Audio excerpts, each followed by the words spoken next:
தேர்வுக்கு தயாராகிட்டு இருக்க எல்லாருக்கும் வணக்கம். தேர்வுல கேட்க அதிக வாய்ப்பு இருக்கக்கூடிய ராணுவ ஆபரேஷன்ஸை இப்போ நம்ம ஷார்ட்கட்டோட ஈஸியாக எப்படி நம்ம ஞாபகம் வச்சுக்கலாம் அப்படின்றதோட நம்ம பார்க்கலாம். ஸோ ஃபர்ஸ்ட் பார்த்தீங்கன்னா ஆப்ரேஷன் ஸ்மைலிங் புத்தா. அது எதுக்குன்னு பார்த்தீங்கன்னா அந்த ஆப்ரேஷன் இந்தியாவில் முதல் அணுசோதனைக்காக உருவாக்குறது தான் ஸ்மைலிங் புத்தா. ஸோ அணுசோதனை நடத்தினா அந்த இடத்துல வெடிச்சு சவுண்ட் வரும். ஸோ நம்ம சிரிச்சா சவுண்ட் வரும் இல்லைங்களா, அதுதான் வந்து ஸ்மைலிங் புத்தா, புத்தர் சிரித்தார் அப்படின்னு சொல்றாங்க. ஸோ இந்த சிரிக்கிறது வந்து நம்ம அணுகுண்டு வெடிக்கிறது அப்படின்னு ஞாபகம் வச்சுக்கணும். ஸோ ஸ்மைலிங் புத்தா இந்தியாவின் முதல் அணுசோதனை. ஸோ அந்த இயரை எப்படி ஞாபகம் வச்சுக்கலாம் அப்படின்னு பார்த்தீங்கன்னா, சோதனை சோதனைனால நம்ம ஊர்ல நம்ம என்ன சொல்லுவோம், அவனுக்கு ஏழரை பிடிச்சிக்கிச்சுடா அதனால வரும் சோதனை நடந்துட்டு இருக்குன்னு சொல்லுவோம் இல்லையா. அதனால வந்து அந்த 7 ஞாபகம் வச்சுங்க. எதனால சோதனை? புத்தர். ஸோ புத்தர் வந்து எத்தனை எழுத்து பாருங்க, தமிழ்ல 4 எழுத்து. ஸோ 74, அதனால 1974. ஸோ இப்படி ஞாபகம் வச்சுங்க. இது எல்லாமே வந்து நம்ம ஞாபகம் வச்சுக்கிறது ஒரு கனெக்டிவிட்டி தான். ஸோ நம்ம தெரிஞ்ச கொஸ்டின்ஸை போயிட்டு அங்கே எழுதும் போது வந்து மறந்துட்டோ இல்லை கன்ஃபியூஷன்ல தப்பா எழுதாம இருக்க ஜஸ்ட் ஒரு சின்ன கனெக்டிவிட்டி தான். இது என்ன இப்படிலாம் கனெக்ட் பண்ணுவோம்லாம் நீங்க நினைக்க வேண்டாம். நமக்கு ஞாபகம் வந்து நம்ம ஒரு மார்க் எடுத்தா அது நமக்கு வந்து எவ்வளோ விஷயத்துல நம்ம யூஸ்ஃபுல்லா இருக்கும், அதனால மட்டும்தான். ஸோ செகண்ட் பார்க்கலாம், operation blue star. So operation blue star எதுக்குன்னு பார்த்தீங்கன்னா, கோல்டன் டெம்பிள்ல தீவிரவாதி வந்து ஒளிஞ்சிருக்கும் போது அவங்களை தடுக்கிறதுக்காக உருவாக்கப்பட்டது அந்த ஆப்ரேஷன் ப்ளூ ஸ்டார். இப்ப இதை எப்படி ஞாபகம் வச்சுக்கலாம்? ஸ்டார் ஸ்டார் பாருங்க, ஸ்டார் என்ன கலர்ல இருக்கும்? கோல்டு கலர்ல இருக்கும். ஸோ ஸ்டார்னு வந்தா கோல்டன் டெம்பிள் அப்படின்னு ஞாபகம் வச்சுக்கோங்க. ஸ்டாரையும் கோல்டையும் கனெக்ட் பண்ணிங்க, அவங்களுக்கு ஆட்டோமேட்டிக்கா அந்த கோல்டன் டெம்பிள் ஞாபகம் வந்துடும். ஸோ அந்த இயரை எப்படி ஞாபகம் வச்சுக்கலாம்னு பார்த்தீங்கன்னா, ஸ்டார்ல எத்தனை லெட்டரு? 4 லெட்டர் இருக்கு இங்கிலீஷ்ல. ஸோ ப்ளூல எத்தனை லெட்டரு? 8 லெட்டர்ஸ் இருக்கு. ஸோ ஸ்டாரோட 4 லெட்டர்ஸ் பின்னாடி வந்து போகுது, ப்ளூவையும் ஸ்டாரையும் சேர்த்து 8 லெட்டர்ஸ் வந்து பார்த்தீங்கன்னா இந்த 8 இங்கே வந்து போகுது. ஸோ 1984. ஓகேங்களா? நெக்ஸ்ட் பார்க்கலாம், ஆப்ரேஷன் பாவன். ஆப்ரேஷன் பாவன் அது எதுக்குன்னு பார்த்தீங்கன்னா, இலங்கையில எல்டிடியில எதிரா இந்திய அமைதிப்படை, எல்டிடிக்கு எதிரான இந்திய அமைதிப்படை. ஸோ இதுல பார்த்தீங்கன்னா இப்போ நம்ம எப்படி கனெக்ட் பண்ணிக்கலாம்? நம்ம எல்டிடி வந்து நம்ம ஈழத்தமிழர் வந்து இப்போ அந்த அவங்க நம்ம பாவம் அப்படிலாம் நம்ம சில பேசணும் இல்லையா, ரைட், ஓகே, அது மாதிரி ஒரு கனெக்ட் பண்ணி இது எல்லாமே ஜஸ்ட் ஒரு கனெக்டிவிட்டிக்காக மட்டும்தான். ஸோ அவங்க பாவம், ஸோ அப்படி ஞாபகம் வச்சுங்க. பாவம்னா பாவம்னு நீங்களா கொஞ்சம் கன்வெர்ட் பண்ணீங்க. ஸோ ஆப்ரேஷன் பாவன் அப்படின்னு வந்தாலே எல்டிடி பாவம் அப்படி ஞாபகம் வச்சுன்னா உங்களுக்கு ஆட்டோமேட்டிக்கா இலங்கை எல்டிடி சம்பந்தமான ஒரு ஞாபகம் வந்துடும். ஓகேங்களா? இந்த இயரை சொல்றதுக்கு முன்னாடி நம்ம ஆப்ரேஷன் அடுத்ததுக்கு போயிடலாம். Operation cactus. ஸோ காக்டஸ்னா என்ன சொல்லுவோம்? கள்ளிச்செடி. ஓகேங்களா? ஓகே. காக்டஸ், ஆப்ரேஷன் காக்டஸ் என்னன்னா, மாலத்தீவுல புரட்சி இது புரட்சியாளர் இருக்காங்க, அந்த அவங்க ஒரு அட்டம் எடுக்கிறாங்க, அதை வந்து தடுக்கிறதுக்காக உருவாக்குனது தான் அந்த காக்டஸ். ஸோ மாலத்தீவுல வந்து நிறைய வந்து காக்டஸ் செடிலாம் இருக்கு, அது தீவு தான் இல்லைங்களா, நிறைய காக்டஸ் செடிலாம் கள்ளி செடிலாம் இருக்கு அப்படின்ற மாதிரி கனெக்ட் பண்ணிங்க. காக்டஸ் மாலத்தீவு அப்படி கனெக்ட் பண்ணீங்கன்னா ஆட்டோமேட்டிக்கா உங்களுக்கு ஆன்சர் வரும். ஸோ மறக்க மாட்டீங்க ஆட்டோமேட்டிக்கா. தென் இயரை எப்படி ஞாபகம் வச்சுக்கலாம் அப்படின்னு பார்த்தீங்கன்னா, cactus octopus. Cactus octopus. Octopus தெரியலீங்களா? 8 கால் இருக்கும். அது கால்னு சொல்ல மாட்டாங்க. ஸோ நமக்கு ஈஸியா புரியணுன்றதுக்காக சொல்றேன். இந்த 8 கால் இருக்கு, 8 இது இருக்கு இல்லையா, ரைட், ஓகே.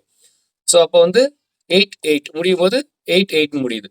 ஸோ வந்து ஆப்ரேஷன் காக்டஸ் மாலத்தீவோட முயற்சி, மாலத்தீவு கனெக்ட் பண்ணது தான் நம்ம வந்து காக்டஸ்ன்னு சொல்றோம். காக்டஸ்னா கள்ளிச்செடி.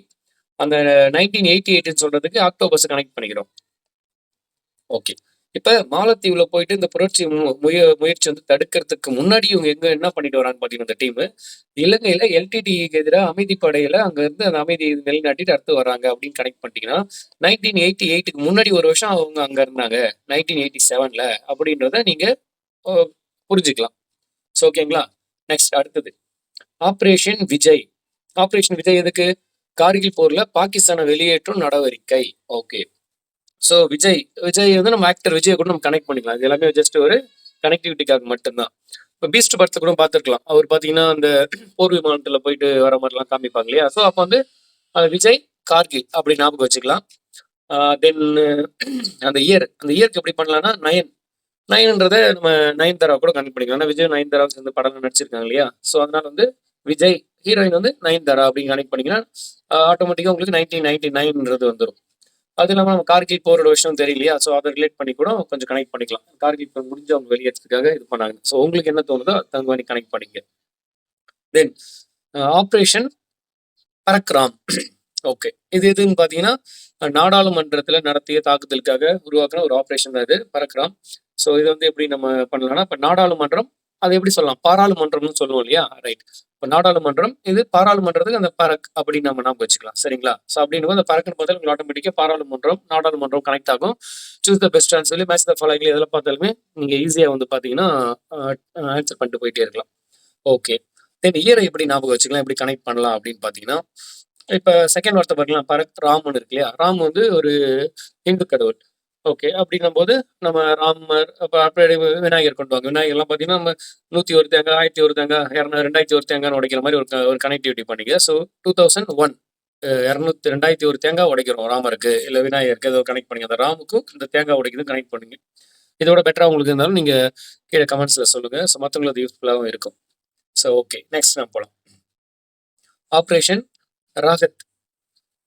இந்த ஆப்பரேஷன் ராகத் எதுக்குன்னு பார்த்தீங்கன்னா, ஏமன்ல இருந்து இந்தியர்களை மீட்கிறதுக்காக உருவாக்குனது. ஸோ ஏமன்ல இருந்து ஏமன்ல இந்தியர்கள் மாட்டின பிறகு அவங்க மீட்கிறதுக்காக உருவாக்குன ஒரு ஆப்பரேஷன் தான் இந்த ராகத் ஆப்பரேஷன். ஸோ இந்த ராகத்தோட ஃபர்ஸ்ட் லெட்டர் பார்த்தீங்கன்னா ஆர். அந்த ஆப்பரேஷன் எதுக்கு பார்த்தீங்கன்னா ரெஸ்கியூக்காக யூஸ் பண்ணது, மீட்கிறதுக்காக. ஸோ ஆர் ராகத் ரெஸ்கியூ இப்படி கனெக்ட் பண்ணிங்க.